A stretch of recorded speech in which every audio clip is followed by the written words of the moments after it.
నేను ఏమైనా చేసుకోవాలి ఇప్పుడు నాకు ఏమవుతుంది అన్యాయంగా పోతే అని ఏమంటాడు ఇక్కడ దాకా తీసుకొచ్చి ఇక్కడ చేంజ్ చేస్తే ఏంది ఏంది రాజ్యం ఏంది రాజ్యం వెళ్ళిపోతుంది అన్యాయాన్ని ప్రకటిస్తాను ఎక్కడ కలుగుతా ఇది మాత్రం మోసమే పచ్చి మోసం ఇది ఇంత కూడా ఇక్కడ దగ్గర నా పేరు కూడా రాగానే పేరు తీసి ఇంకో పేరు పెడతారు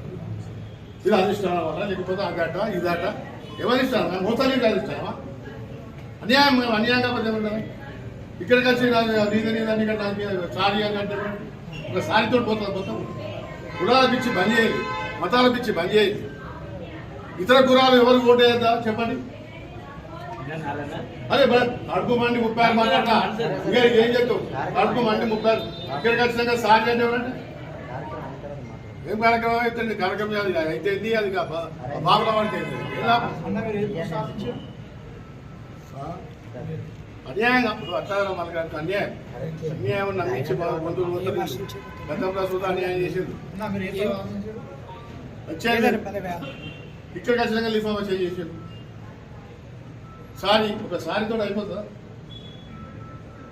కేటీఆర్ ఆదేశాలు ఉంది మేము మౌనంగా ఉన్నాం సార్ మీ వల్ల పనిచేస్తాం అన్యాయానికి అన్యాయం జరిగేది మీరు వెళ్ళిపోండి అంటే ఇలా వచ్చినాం ఇక్కడికి వచ్చినాక లిఫామ్లు వచ్చి చేస్తాం ఎలా సాధ్యమని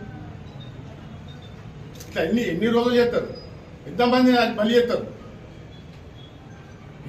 ఇయ్యా చెప్పుంది మేము అడుగు ఇయ్యామయ్యా మీకు పలానాలకు ఇద్దామని చెప్పచ్చు కదా బ్రహ్మాసి వినాయక మళ్ళీ చేసిన మాట్లాడాలి సార్